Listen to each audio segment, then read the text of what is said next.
सावधान। ओम नमः सिद्धेभ्यः। नमो अरिहन्ताणं नमो सिद्धाणं नमो आयर्याणं नमो वज्रायाणं नमो लोये सब्साहुणं मंगलम भगवान वीरो मंगलम गौतमो गणि मंगलम कुंद कुंदार्यो जैन धर्मोस्तु मंगलम सर्वमंगल मांगल्यम सर्वकल्याणकारकम प्रदानम सर्वधर्माणां जैनम जयतु शासनम जैनम जयतु शासनम यस्य स्वयं स्वभावाप्तिर् भावे कृतस्न कर्मणा तस्मै संज्ञानिरूपाय नमोस्तु परमात्मने परमात्मानमानं मे मुमुक्षु सात्म संविदे इष्टोपदेशमाचष्टे स्वस्ता साधर स्फुटम प्रगटा सहज स्वभाव निज हुए करम हरिनाश ज्ञान रूप परमात्म को प्रणमु मिले प्रकाश प्रणमु मिले प्रकाश। आचार्य पूज्यपाद स्वामी द्वारा विरचित यह इष्टोपदेश नामक ग्रंथ जो कि 51 श्लोकों में निबद्ध है, द्रव्यान योग का ग्रंथ है, आध्यात्मिक ग्रंथ है और मोक्ष के मार्ग को बताने वाला, इष्ट के उपदेश को देने वाला, इष्ट की प्राप्ति कराने में सहायक, ऐसा ये अद्भुत ग्रंथ। इस ग्रंथ पे हमारी चर्चा चल रही है। अब तक 3 गाथाओं पे चर्चा हो चुकी है हमारी। चौथी पर चर्चा प्रारंभ करनी है हमको आज। बीच में 2 दिन का गैप लग गया, इसलिए थोड़ा सा 1 मिनट में मेमोराइज कर लेते हैं पहली 3 गाथाओं को। कि सर्वप्रथम तो आचार्य पूज्यपाद स्वामी ने मंगलाचरण में 8 कर्मों का नाश हो जाने के बाद जो सहज स्वभाव है उसकी प्राप्ति स्वयं जिन्होंने कर ली है, ऐसे सिद्ध परमात्मा को नमस्कार करके और पंडित आचार्य जी ने स्वयात्म संवेदन के लिए टीका की रचना करके इस ग्रंथ का प्रारंभ किया। उसके बाद इसके स्वभाव की प्राप्ति बताई कि स्वभाव की प्राप्ति का कारण तो एकमात्र उपादान कारण है। उपादान कारण का जब योग बनता है और सुद्रव्य सुक्षेत्र सुकाल और सुभाव रूपी संपत्ति, जो इस द्रव्य की अपनी संपत्ति है, चतुष्ट संपत्ति, उस संपत्ति के होने पर स्वभाव की प्राप्ति हो जाती है। फिर प्रश्न आया था कि यदि ऐसा है तो व्रत आदि निरर्थक हो जाएंगे, तो कहा कि नहीं, व्रत आदि करना श्रेष्ठ है व्रत ना करने से, क्योंकि छाया में खड़े होकर इंतजार करना अच्छा है कंपेयर टू धूप में खड़े होने से। इस प्रकार की यहाँ काफी सारी बातें हुई थी। हाँ, व्रतों के संबंध में हमने बात की थी कि देखो द्रव्यान योग परक ग्रंथ है, लेकिन द्रव्यान योग ग्रंथ भी व्रत आदि करने की बात कह रहा है, अर्थात चंडान योग की बात कह रहा है। इससे भी बात की सिद्धि होती है कि द्रव्यान योग के बिना चंडान योग नहीं और चंडान योग के बिना द्रव्यान योग नहीं। तो चंडान योग और द्रव्यान योग की ऐसी संधि है, तो उसी के अनुरूप यहाँ बात कह रहे हैं कि व्रत आदि करना श्रेष्ठ है, व्रत आदि करो, स्वर्ग प्राप्त श्रेष्ठ है कंपेयर टू नरक जाने से। इस प्रकार की बातें थी। तो यहाँ पे शंका आई थी हमें कि यदि ऐसा है व्रत आदि करने से स्वर्ग आदि मिल जाते हैं और स्वर्ग में भी सुख है, तो फिर जीव स्वर्ग को ही अपना साध्य बनाएगा, मुझ को साध्य नहीं बनाएगा। ये हमारी शंका आई थी कि यदि इस प्रकार की यदि आप बात करोगे कि भैया स्वर्ग जाना अच्छा है, स्वर्ग जाना अच्छा है, स्वर्ग में सुख मिलता है, इस प्रकार की बात यदि आप करोगे तो फिर जीव मुझ सुख को तो नहीं खिंचाएगा, फिर देव सुख को ही प्राप्त करना चाहेगा, देव सुख को ही अपना साध्य बनाएगा और उसी के साधन में लगा रहेगा, दूसरे साधनों को नहीं अपनाएगा फिर वो। क्योंकि आपने तो क्या डाल दिया उसके मन में कि भैया स्वर्ग आदि प्राप्त करना अच्छा है, तो स्वर्ग आदि प्राप्त करने का पुरुषार्थ करेगा, स्वर्ग आदि प्राप्त करने का प्रयास करेगा। तो आत्मा की भक्ति, आत्मा का ध्यान, शुद्ध आत्मा की बातें, ये सब बातें तो फिर वो करेगा ही नहीं। ये यहाँ पे बात की थी कि इस प्रकार आत्मा की भक्ति अयोग्य सिद्ध होगी, अर्थात इस प्रकार मोक्ष सुख चिरभावी होगा, दीर्घकालीन साध्य है, वो मिलेगा जब मिलेगा। अभी तो साध्य क्या है हमारे लिए कि स्वर्ग, मोक्ष जब मिलेगा जब मिलेगा। क्या कह रहे हैं यहाँ पे, इस प्रकार मोक्ष सुख चिर भावी अर्थात दीर्घकालीन साध्य होगा, और व्रतों से साध्य संसार का सुख तो सिद्ध है, कि ये तो सिद्ध है, ये तो सभी जानते हैं कि स्वर्ग में सुख है, तो ये तो स्वयं सिद्ध है और बहुत अल्पकालीन साध्य है, जल्द ही प्राप्त हो जाने वाला है। तो अतः चिद्रूप आत्मा में भक्ति भाव अर्थात विशुद्ध अंतरंग अनुराग करना, आत्मा में भक्ति भाव करना, आत्मा के गुणों का गान करना, आत्मा में अनुराग करना, विशुद्ध अंतरंग अनुराग करना, सिर्फ बाहर बाहर की बातें नहीं बनाना, विशुद्ध अंतरंग अनुराग करना आयुक्त अघटित बनेगा, तो कुछ सिद्धि नहीं होगी उससे, क्योंकि उससे साध्य मोक्ष सुख सुद्रव्य आदि सामग्री की अपेक्षा रखता होने से दूरवर्ती होगा, और व्रतों द्वारा अवान्तर अर्थात बीच में प्राप्त स्वर्ग आदि का सुख एक साध्य होगा। तो अब यहाँ देखो शंका का समाधान कह रहे हैं, शंका समझ में आ गई होगी। क्या कहना चाह रहा है यहाँ शिष्य, शिष्य ये कहना चाह रहा है कि आप स्वर्ग आदि की बात कर रहे हो, व्रतों की बात कर रहे हो, तो फिर हम आत्मा की बातें, आत्मा का ध्यान, आत्मा की भक्ति, आत्मा की गुणगान करें कि नहीं करें। आत्मा के गुणगान करने से क्या होगा, हमको स्वर्ग मिल ही जाना है और स्वर्ग सुख हो जाता है। तो देखो क्या कह रहे हैं यहाँ पे, ऐसा भी नहीं है, ऐसा भी नहीं है। इसका अर्थ क्या है कि ऐसा भी नहीं है, इसका मतलब कि यही यही सब कुछ नहीं है। ऐसा भी नहीं है मतलब यही सब कुछ नहीं है, इसके अलावा भी कुछ है। ऐसा कहते हैं ना, यही नहीं है इसके अलावा कुछ और भी है, तो ऐसा कह रहे हैं ऐसा भी नहीं है, क्योंकि व्रत आदि की निष्फलता नहीं बने, ऐसा संभव नहीं है। व्रत आदि की निष्फलता बनेगी, उसकी निष्फलता भी दिखाएंगे। इतना ही नहीं, किंतु वैसे होने पर तू जो आत्म भक्ति को आयुक्त बतलाता है, यह भी ठीक नहीं है, कि जो आत्मा की भक्ति को असिद्ध बतला रहा है, कुछ कार्यकारी नहीं है, कुछ मतलब की नहीं है आत्मा की भक्ति, वो भी सही नहीं है। तो उसके समाधान में ये चौथे नंबर की गाथा कह रहे हैं, यहाँ पर पढ़ते हैं इसको। यत्र भाव शिवम दत्ते गौ कियद दूरवर्तिनी यो नयत्यासु गवयुतिम क्रोशा अर्धे किम से सीदति। इसको पढ़ेंगे, क्रोशार्धे किम से सीदति। क्या कह रहे हैं यहाँ पे, यत्र भावे, यत्र अर्थात जहां, यत्र तत्र शब्द सुना ही होगा आपने, यत्र अर्थात जहां, भाव अर्थात स्वभाव, अर्थात वो आत्म भाव, शिवम दत्ते, शिवम अर्थात मोक्ष, शिव शब्द किसके लिए प्रयुक्त होता है, मोक्ष के लिए। बहुत सारे जीव जिनागम में शिव शब्द मिलता है तो ऐसा कह देते हैं कि देखो यहाँ पे भी तो सारे हैं, हनुमान का नाम यहाँ आता है, शिव का नाम यहाँ आता है, गणेश का नाम यहाँ आता है, तो हमारे लिए तो सब बराबर है। तो ऐसा नहीं है, शिव का अर्थ मोक्ष है। बहुत लोग कहते हैं, कुछ लोगों से सुना है हमने ऐसा, कि वो ऐसा कहते हैं कि जिनागम में सारे तो मिलते हैं, गणेश का नाम, हनुमान का नाम, राम का नाम, कृष्ण का नाम, महाभारत के नाम, सब नाम तो मिलते हैं, तो सब कुछ बराबर है हमारे लिए, सारे देवी देवता बराबर है। तो ऐसा नहीं है, शिव का अर्थ वो शिव नहीं है, शिव का अर्थ है मोक्ष।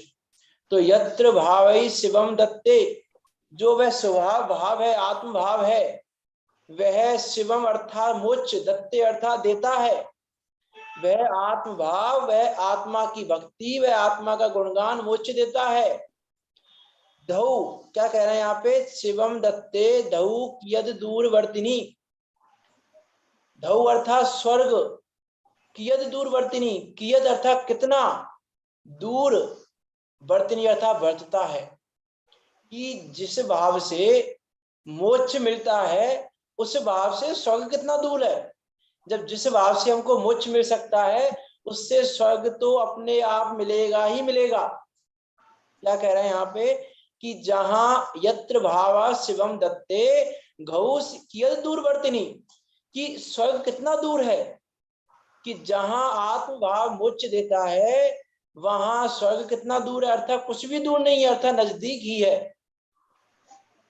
फिर क्या कह रहे हैं आगे, यह जो मनुष्य गव्युतिम 2 कोस तक, आंसू अर्थात जल्दी, नयति अर्थात ले जाता है, अर्थात देखो यो में से आएगा या, अर्थात जो, गव्युतिम 2 कोस तक, आसु अर्थात जल्दी, नयति, नयति प्लस आसु, तो नयति अर्थात ले जाता है, सह वह, वह कौन, मनुष्य, उस भार को, क्रोश अर्धे अर्थात अर्ध माने आधा, क्रोश माने कोश, आधे कोश ले आने में किम सीदती, क्या थक जाएगा, नहीं थकेगा, खेद खिन्न नहीं होगा। अरे जो व्यक्ति, जैसे मान लो कोई व्यक्ति 50 किलो का वजन उठा सकता है, ये 50 किलो का वजन उठाने की उसको हैबिट है, 50 किलो का वजन उठा लेता है। अब हम उससे कहें भैया ये 5 किलो का वजन उठाना है, थकोगे तो नहीं, तो क्या कहेगा वो कि अरे मुझे तो 50 किलो की हैबिट है, 5 किलो क्या है। जो 50 किलो उठा सकता है उसके लिए 5 किलो उठाना तो कुछ भी नहीं है। हाथ, कहते हैं ना हाथ का खेल है, मिनटों का खेल, तुरंत उठा के रख देगा, 5 किलो में क्या रखा है। वैसे ही यहाँ पे कह रहे हैं कि जो मनुष्य वजन को उठा के 2 कोस तक ले जाए, 2 कोस अर्थात 3 किलोमीटर, लगभग 3 किलोमीटर हो जाता है, तो 2 कोस तक जो जल्दी जल्दी ले जाए वजन को उठा के, वह मनुष्य उस वजन को यदि हम कहें भैया आधे कोस लेके जाओ, तो क्या करेगा, वो थक जाएगा। कि जो 2 कोस तक नहीं थक रहा है, जो 3 किलोमीटर नहीं थक रहा है, वो 1 किलोमीटर में क्या थकेगा। क्या एग्जाम्पल समझ में आया क्या कहना चाह रहा है यहाँ पे। यो नयति आसु गवितुम सह क्रोशार्धे किम सीजति, जो गवितिम अर्थात 2 कोस तक, आसु अर्थात जल्दी, नियति अर्थात ले जाता है, वह मनुष्य कोस अर्घे आधे कोस ले जाने में किम सीजति, का थक जाएगा कि नहीं थकेगा। उसी प्रकार जो आत्म भाव हमको मोक्ष में ले जाने वाला है, उस आत्म भाव, उस आत्म भक्ति से, उस आत्मा के गुणगान से क्या मोक्ष स्वर्ग नहीं मिलेगा, कि मिलेगा ही। ये कहना चाह रहे हैं यहाँ पे कि जहां, देखो हिंदी का अर्थ पढ़ लेते हैं, समझ में आ जाएगा जल्दी। जिन भावों से मुक्ति पद कौन कठिन है स्वर्ग, बहन करे 2 कोस जो कठिन कोस क्या अर्थ। कि जिन भावों से मुक्ति मिलती है उन भावों से स्वर्ग कौन सा कठिन है। अरे जो भाव हमको मुक्ति पद दिलाने वाला है उससे स्वर्ग मिल जाए तो कौन सा आश्चर्य है। तो स्वर्ग तो मिलेगा ही मिलेगा। अब देखो यहाँ पे भी एक बात है साथ में कि स्वच्छंदी नहीं होना। कि स्वच्छंदी कैसे नहीं होना, कि आत्म भाव से जब हमको स्वर्ग भी मिल जाता है, मोक्ष भी मिल जाता है, तो फिर व्रतादि का पालन क्यों करें। यहाँ भी कोई ऐसा प्रश्न कर सकता है कि जब आत्मा की बात करने से, आत्मा का गुणगान करने से, आत्म भाव से, आत्मा के भक्ति भाव से जब हमको स्वर्ग मिल ही जाना है, मोक्ष तो मिलेगा ही मिलेगा, स्वर्ग मिल ही जाना है, तो फिर हम अन्य व्रतादि के चक्कर में क्यों पड़े स्वर्ग जाने के लिए। आचार्य पूज्य पाद स्वामी कह रहे हैं स्वर्ग जाओ नरक नहीं जाओ, तो हम ये आत्मा की भक्ति करें ना बस। ऐसा कोई प्रश्न कर सकता है। तो देखो यहाँ आचार्य पूज्य पाद स्वामी ने डायरेक्ट ये बात नहीं कही, वो ये डायरेक्ट भी कह सकते थे।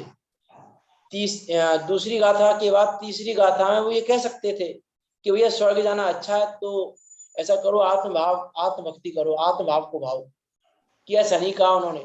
उन्होंने पहले व्रतों की बात ली और व्रतों की बात के बाद ये बात ली। व्रतों की बात इसलिए ली कि कोई स्वसंधि ना हो जाए, फिर व्रतों की बात लेने के बाद इसलिए ये बात ली दोबारा कि कहीं कोई व्रतों के नाम पे सब कुछ करने ना लग जाए, वह क्रिया कारणीय वस्तु हो जाए। तो वो बात यहाँ पे कह रहे हैं जहां आत्मभाव भव्य जीवों को मोक्ष देता है वहां स्वर्ग कितना दूर है, अर्थात कुछ भी दूर नहीं है। जो मनुष्य भार को दो कोस तक जल्दी ले जाता है, मनुष्य उस भार को अर्ध कोश ले जाने में क्या थक जाएगा, खिन्न होगा कि नहीं, खिन्न नहीं होगा। देखो क्या कह रहे हैं, टीका पढ़ते हैं। जहां अर्थात आत्म विषय में भाव। अब आत्म विषय में भाव का अर्थ है आत्म ध्यान ले लो, आत्म भक्ति ले लो, आत्मा के गुणगान ले लो, अपने स्वरूप का स्मरण ले लो। स्वरूप का स्मरण करना, स्वभाव का स्मरण करना, स्वभाव की चर्चा करना, ये सब चीजें ले लो उसमें। जैसे हमने बात उस दिन ली थी ना, निरपेक्ष हूँ, कृत्य में बहुशक्तियों से पूर्ण हूँ। तो ये करने में भी क्या कह रहे हैं यहाँ पे कि आत्म विषय में जो भाव लग रहे हैं आपके, मैं एक गायक भाव भाऊं, अन्य वांछा कुछ नहीं, अनुभूति गायक भाव में बरते सुकाले अनंत ही।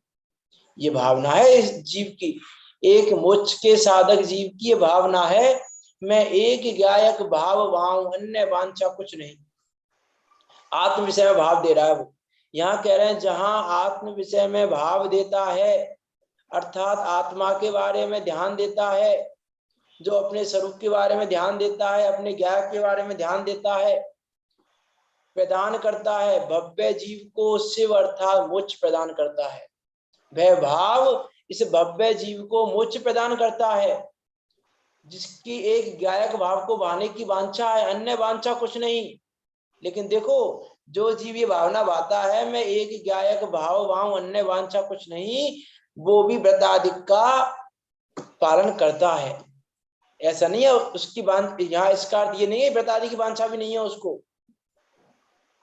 अब उसका देखो, उसमें एक सुमेर जो बैठाना है हमको, उस सुमेर को बैठाना क्या कहना चाह रहे हैं यहाँ पे, जहां अर्थात आत्म विषय में भाव देता है, आत्म ध्यान देता है, वह प्रदान करता है क्या, शिव। किसको, भव्य जीव को। भव्य जीव को शिव अर्थात मोक्ष देता है। मोक्ष प्रदान करने में समर्थ है जो आत्म ध्यान, उससे स्वर्ग कितना दूर है, कितना दूर अर्थात कितने फासले पर रहे हुए क्षेत्र में बरतता है, निकट ही रहता है। क्योंकि स्वात्म ध्यान के साथ उपार्जित पुण्य का यह एक फल है कि जब स्वयं आत्म ध्यान करते हैं तो स्वयं आत्म ध्यान के साथ जो पुण्य का उपार्जन होता है, उस पुण्य का ये फल स्वर्ग तो ऑटोमेटिकली मिलता ही है। इसमें तो कोई बड़ी बात ही नहीं है। ये यहाँ कहना चाह रहे हैं। देखो, तत्वानुशासन में कहा है, गुरु का उपदेश प्राप्त कर सावधान हुए प्राणियों द्वारा ध्याने में आया हुआ यह अनंत शक्ति वाला आत्मा आत्म ध्यान करने वाले को भुक्ति और मुक्ति प्रदान करता है। भुक्ति मुक्ति दातार, में लाइन आती है ना, भुक्ति मुक्ति दातार, भुक्ति और मुक्ति दोनों के दातार हैं। ऐसे ये आत्म ध्यान, ये अनंत शक्ति वाला आत्मा जिसके ध्यान में आता है, वो उसको भुक्ति और मुक्ति दोनों प्रदान करता है। भुक्ति मुक्ति या यच्छति की इच्छा अनुसार उसको भुक्ति और मुक्ति प्रदान करता है। ऐसा श्लोक है तत्वानुशासन का।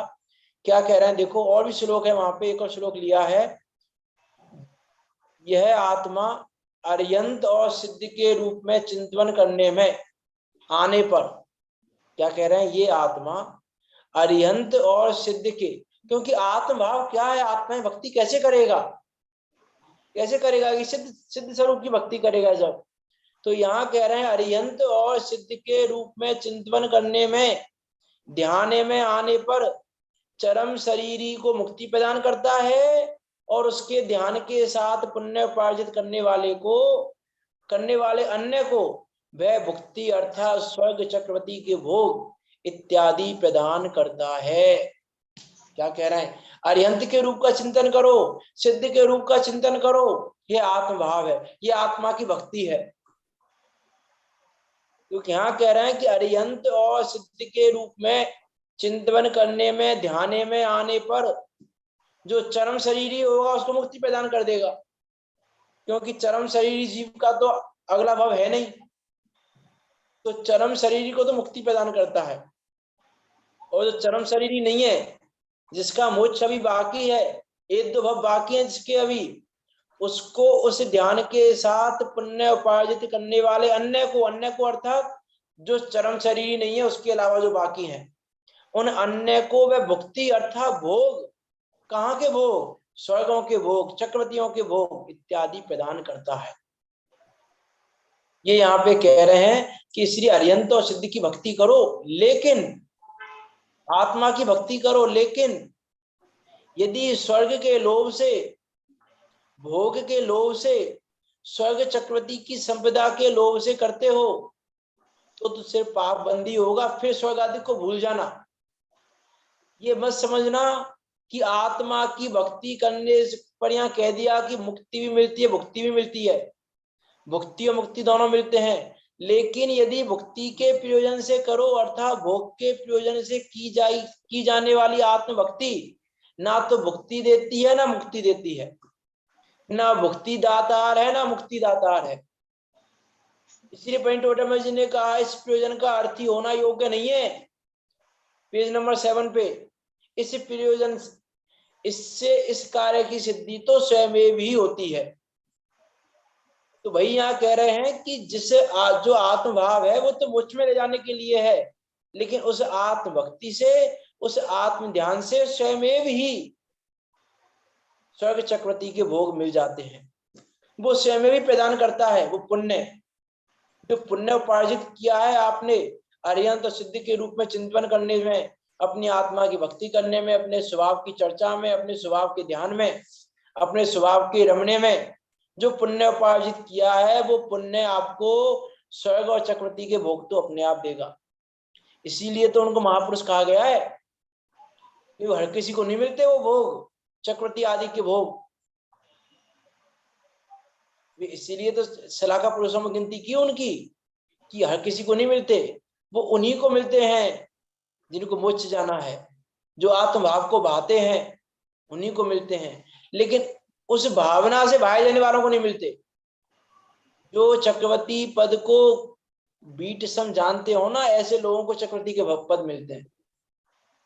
इसी अर्थ को दृष्टांत द्वारा स्पष्ट करके कहते हैं, जो अर्थात भार वाग ले जाता है, क्या अपने से उठने वाला भार कहाँ तक, 2 कोस तक, किस प्रकार, शीघ्र जल्दी जल्दी, तो क्या वह अपने भार को आधा कोस ले जाते हुए खेद पाएगा कि नहीं पाएगा?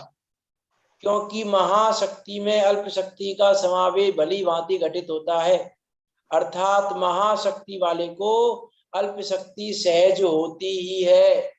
अब जिसमें मोक्ष जाने की सामर्थ्य है वो स्वर्ग जा रहा है तो कौन सा आश्चर्य है। हमको लगता है अरे वो जीव स्वर्ग पहुंच गया, अरे कौन सा आश्चर्य वाला काम कर लिया। अरे इस जीव में मोक्ष जाने की सामर्थ्य है और स्वर्ग में अटक रहा है कि भैया महाशक्ति वाले को अल्प शक्ति तो सहज होती ही है। जिसमें मोक्ष जाने की सामर्थ्य, में स्वर्ग जाने की सामर्थ्य तो है ही, उसकी तो बात ही नहीं है। फिर विचार करके देखो क्या कह रहे हैं यहाँ पे, महाशक्ति वाले को अल्प शक्ति सहज होती ही है। अरे अनंत शक्ति का धारी है आत्मा और स्वर्ग में संतुष्ट हो रहा है, स्वर्ग के नाम पे संतुष्ट हो रहा है, स्वर्ग में जाने के लिए संतुष्ट हो रहा है। तो यहाँ कहना भैया ये तो शक्ति सहज ही होती ही है। कहाँ इस अल्प शक्ति को लेके बैठा, कहाँ स्वर्ग को लेके बैठा है? ना तो तेरी मंजिल स्वर्ग है, ना तेरी शक्ति स्वर्ग तक जाने की है, तेरी शक्ति तो उससे आगे जाने की है, तेरी मंजिल तो और आगे है। तो यहाँ कह रहे हैं महाशक्ति वाले को अल्प शक्ति सहज होती ही है कि भैया मंजिल पर पहुंचना है ना तो रास्ते में अटक नहीं जाना कि अब आधे रास्ते पहुंच गया तो आराम कर लेते हैं।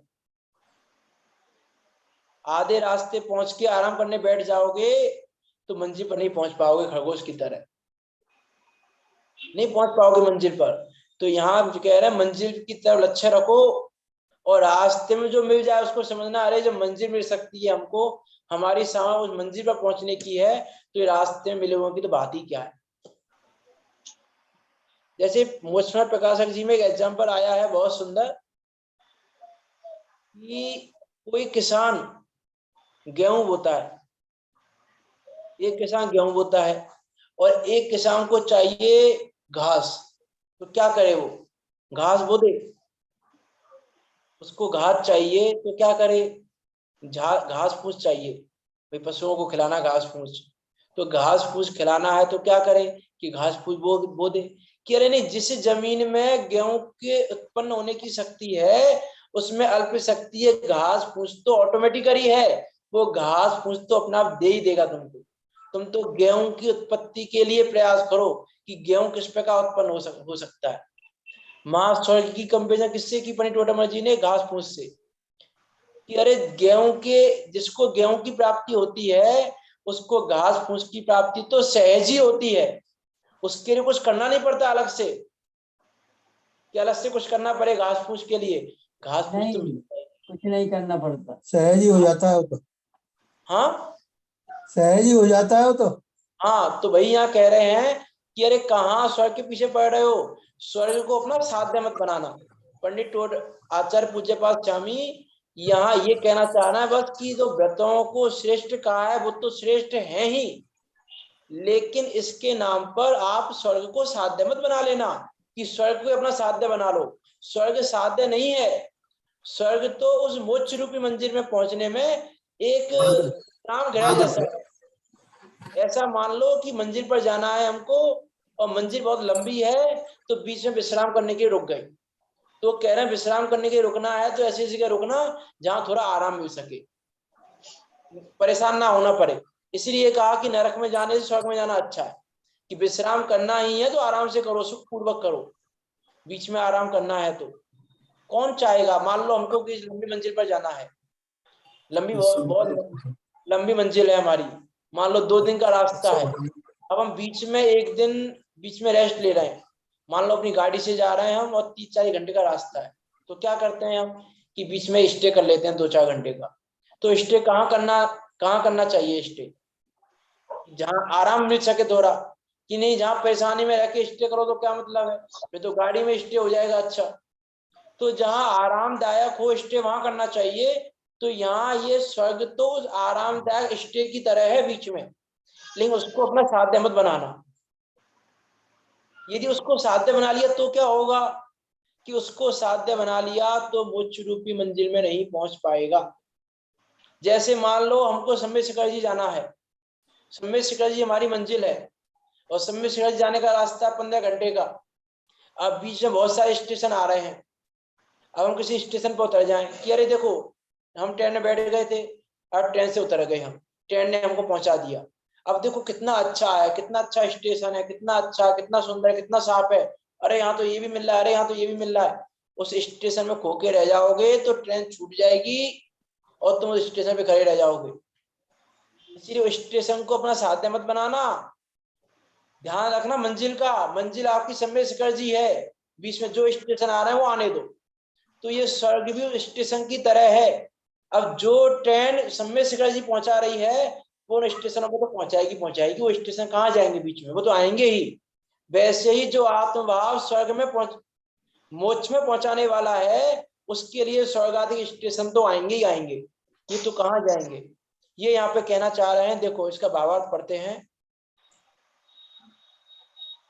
जिससे शुद्धोपयोग रूप आत्म परिणाम में मोक्ष सुख प्राप्त करने की सामर्थ्य है, उस भूमिका में सहचर शुभ राग से स्वर्ग आदि की प्राप्ति सहज होती ही है।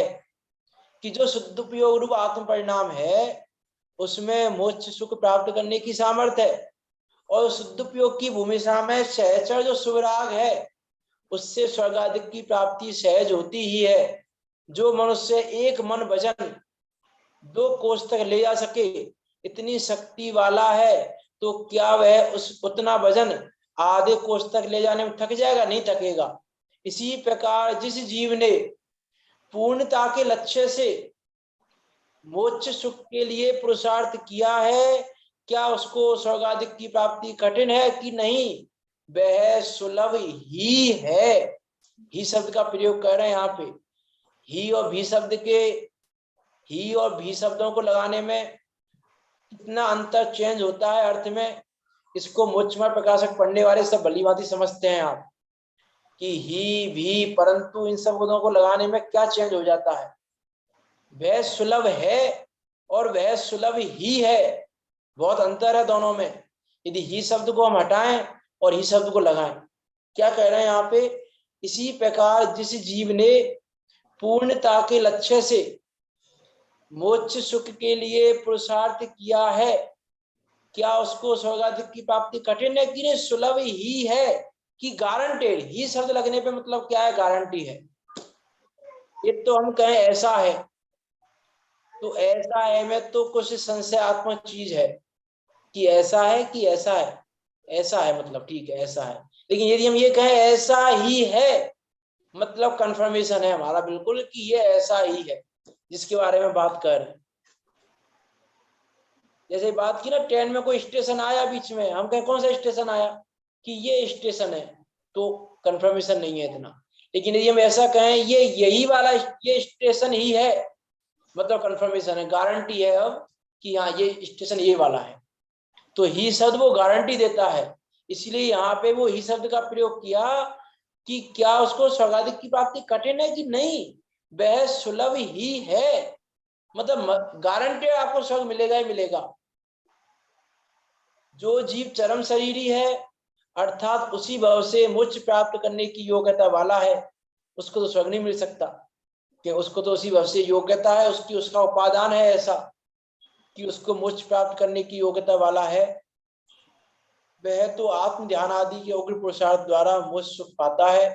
किंतु जो जीव अचरम शरीरी है, चरम शरीरी नहीं है, उसी भव से मोक्ष जाने वाला नहीं है, अर्थात उसी भव से मोक्ष प्राप्त नहीं कर सकते, वे अर्यंत सिद्ध रूप से निजात्मा का ध्यान करके, अब निजात्मा के ध्यान में अर्यंत और सिद्ध के रूप का चिंतन कार्यकारी है। ये यहाँ कह रहे हैं कि अर्यंत सिद्ध रूप से निज आत्मा का ध्यान करके उस भूमिका में जो पुण्य उपार्जित करते हैं उसके फलस्वरूप उन्हें स्वर्ग चक्रवर्ती इत्यादि की विभूति प्राप्त होती है। इसमें तो कोई शंका ही नहीं है कि उसको प्राप्त होगी ही होगी, है ना। अब देखो यहाँ पे एक बहुत सुंदर प्रश्न उठा रहे हैं, इस प्रश्न की चर्चा तो हम कल करेंगे, इस प्रश्न की चर्चा प्रश्न उठाने वाले हैं यहाँ पे। आपको कोई प्रश्न आ रहा है, ये सब ये आज की चर्चा सुन के आपके मन में कोई शंका आ रही है, कोई शंका आ रही हो आपके मन में? देखो यहाँ शिष्य के मन में शंका आई है इसको पढ़ के कि आप पिछले 2 श्लोकों से ये कह रहे हो कि स्वर्ग अधिक अच्छा है, स्वर्ग अच्छा है, स्वर्ग अच्छा है। ये स्वर्ग है क्या? स्वर्ग में क्या फल मिलता है ये तो बताओ हमें पहले। आप स्वर्ग की जिज्ञासा जगा रहे हो हमारे अंदर कि स्वर्ग प्राप्त करना अच्छा है, आत्मभक्ति करोगे तो भी स्वर्ग मिल जाएगा, स्वर्ग तो कितना दूर है, स्वर्ग तो मिलेगा ही मिलेगा। अरे ये सब बातें कर तो रहे हो आप, लेकिन स्वर्ग है क्या? किसको कहें हम स्वर्ग?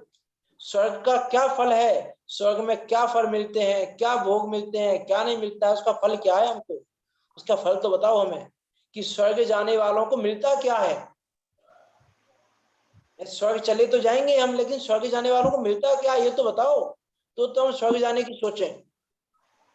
अब स्वर्ग जाने की सोचना नहीं है, लेकिन यहाँ शंका ये की है कि हमें ये बताइए आप तो कि स्वर्ग जाने वालों को क्या फल मिलता है।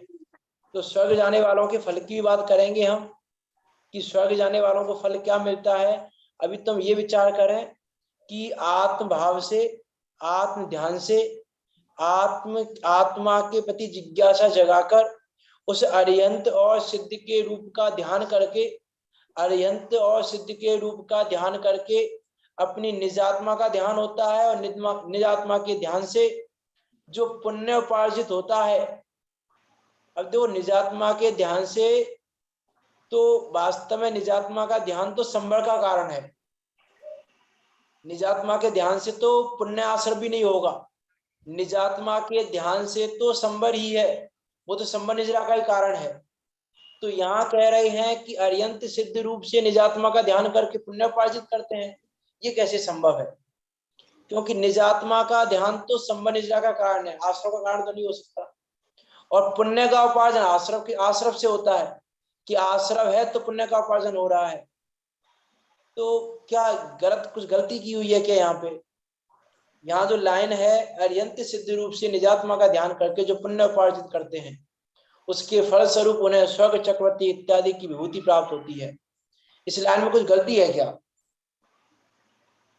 या आत्मा के ध्यान से पुण्य उपार्जन होता है? बात तो पूरी यही की है कि आत्म भाव से मोक्ष मिलता है, स्वर्ग मिल जाता है, पुण्य भी उपार्जित होता है। तो आत्मा के ध्यान से पुण्य उपार्जित होता है क्या कि नहीं? आत्मा के ध्यान से पुण्य उपार्जित नहीं होता। लेकिन देखो ऊपर इसलिए भावार्थ में एक लाइन यदि आपने ध्यान दिया हो, अभी हम पढ़ गए थे उस लाइन को, कि जिस शुद्धोपयोग रूप आत्म परिणाम में मोक्ष सुख प्राप्त करने की सामर्थ्य है उस भूमिका में, कि सदमस्त की भूमिका है ना, इस भूमिका में सहज सुविराग होता है कि आत्म ध्यान हो रहा है उस समय भी एक मिश्र भाव पाया जाता है। पंडित टोडरमल ने चर्चा की है मोक्ष में प्रकाश का मिश्र भाव की, कि ये मिश्र भाव पाया जाता है। जितने अंशों में शुभ भाव है उतने अंशों में आश्रव है, और जितने अंशों में शुद्ध भाव है उतने अंशों में संवर है। तो ये एक वहां पे प्रक्रिया घटित होती है आत्म ध्यान में। इसलिए यहाँ कह रहे हैं कि जो आत्मा का ध्यान है वास्तव में वो तो संबंधिजरा का ही कारण है, लेकिन उस समय जो मिश्र भाव पाया जा रहा है उस मिश्र भाव में कुछ अंशों में शुभ राग पाया जा रहा है, और उस शुभ राग से वो पुण्य बंधेगा, वो पुण्य का उपार्जन होगा, जिस पुण्य के फलस्वरूप ये स्वर्ग चक्रवर्ती की विभूतियां, ये स्वर्ग चक्रवर्ती के भोग स्वयं ही सहज ही मिलते ही हैं। ये समझना यहाँ पे एक बात, यहाँ मीस स्पष्ट शब्दों में नहीं है वो बात, लेकिन वो बात यहाँ कही हुई है कि सहचर है, शुभराज चलता है, मिश्र भाव पाया जाता है। ऐसा नहीं है डायरेक्ट शुद्ध भाव आ गया, मिश्र भाव रूप परिणाम होते हैं, और ये निजात्मा के ध्यान के समय मिश्र भाव रूप परिणाम है। उन मिश्र भाव रूप परिणाम में जितने अंशों में शुद्ध भाव है उतने अंशों में संबंध निर्जरा है, और जितने अंशों में शुभ राग है उतने अंशों में पुण्य उपार्जित हो रहा है, जो पुण्य हमको स्वर्ग चक्रवर्ती की संपदा प्राप्त कराता है। लेकिन वो पुण्य भी हे है, उपाधि नहीं है, क्योंकि है तो सोने की बेड़ी, है तो बेड़ी ही, सोने की है तो क्या हुआ, जो लोहो बेड़ी बांधती क्यों स्वर्ण की भी बांधती, उस भांति ही शुभ अशुभ दोनों कर्म बेड़ी बांधती। आचार्य कुंद देव की गाथा है पुण्य पाप अधिकार की, तो विचार करें उसे उसके हिसाब से। इसको इस प्रयोजन का अर्थ ही होना योग्य नहीं है स्वर्गाधिक के प्रयोजन का, कि ये तो स्वयं मिल जाएंगे आपको, घास फूस के प्रयोजन का अर्थ ही नहीं होना। कोई किसान यदि घास फूस के प्रयोजन का अर्थ ही हो जाए तो फिर वो गेहूं तो कभी प्राप्त कर ही नहीं पाएगा, लेकिन गेहूं प्राप्त करने वाला घास फूस प्राप्त करके ले जाएगा। तो हम विचार करें, हमको घास फूस ही चाहिए कि गेहूं के साथ घास फूस चाहिए, उसका हम विचार करें वास्तव में। और उसका विचार करते हुए आचार्य पूज्यपाद स्वामी जो यहाँ कहना चाह रहे हैं उस बात को समझकर हम भी आत्म ध्यान पूर्वक अर्यंत सिद्ध के रूप स्वरूप का चिंतन करते हुए, आत्मा के ध्यान पूर्वक मोक्ष मार्ग में परिवर्तन करते हुए निकट काल में सिद्धों के बीच जाकर विराजमान हो। इसी मंगल भावना के साथ अभी की बात को यहाँ विराम देते हैं। आप थोड़ा लेट हो गया था, कल से टाइम पर ही आऊंगा, आज थोड़ा 7-8 में लेट हो गया था। चिन्वाणी स्थिति। निज निधि निज में बताई, यह आनंद उपेकार इस तेरे दिन बाण वंदना सतबार देना सत्य बार है।